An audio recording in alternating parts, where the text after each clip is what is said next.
黑桥村在北京的东五环，有40多年了，流动人口大约有10多万。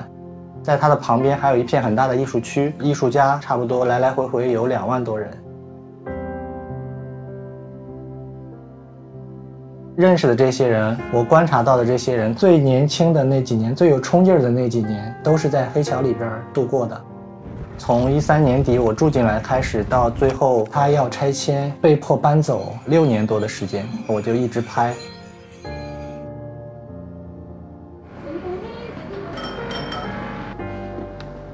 村子里边的环境是比较脏乱差的，什么都非常方便，房租非常便宜。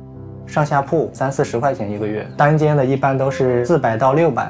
第一次来北京的，或者是刚毕业的这些人，会优先选择黑桥村过来住。各行各业的人，这个村子里都能找到，基本上都是基础岗位的人。工地上从事建筑行业的，餐厅做服务员、送外卖的这些人，美容美发什么的。经常有半夜的时候，你就能听到有人在街上摔酒瓶子，为什么不给我发工资？为什么这么久还是没有挣到钱？黑桥村那一站上午8点以前是最挤的，买完早餐直接拿着小跑就到公交车站挤公交去了。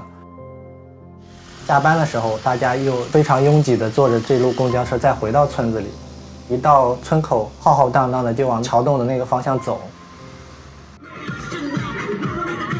天刚黑下来的时候，各种口音互相谈话的那种声音，叫卖声，各种各样的霓虹灯招牌通宵都亮着。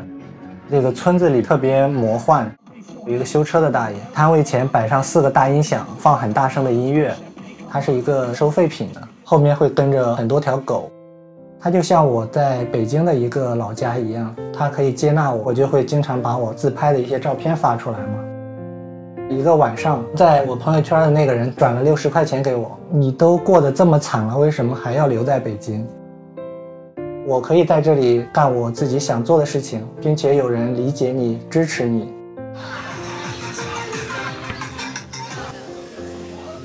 大部分是20出头，觉得靠自己的努力能够在北京将来有一番作为。大家有一个这种抱团取暖的感觉，互相的分享新的见闻，相互鼓励。好多都是因为刚结完婚，刚有小孩，他们就要出来工作嘛。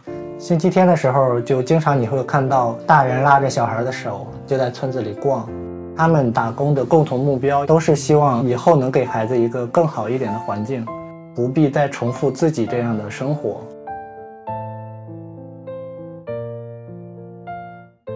黑桥村是分2个时间段没有的，2017年是先把艺术区给弄掉的，2018年是把整个村子给弄掉的。我就住那边，对，这就我住那个楼，说不定还能从里边翻出我的照片来。哎，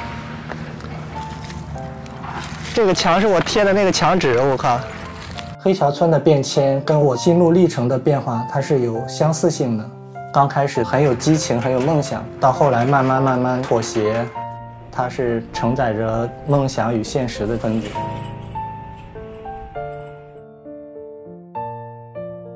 黑桥村消失以后，我把这组照片整理完。我第一个展览是在我自己的工作室做的，有特别多的人转发，大部分都是之前在黑桥村住过的人，他过来看。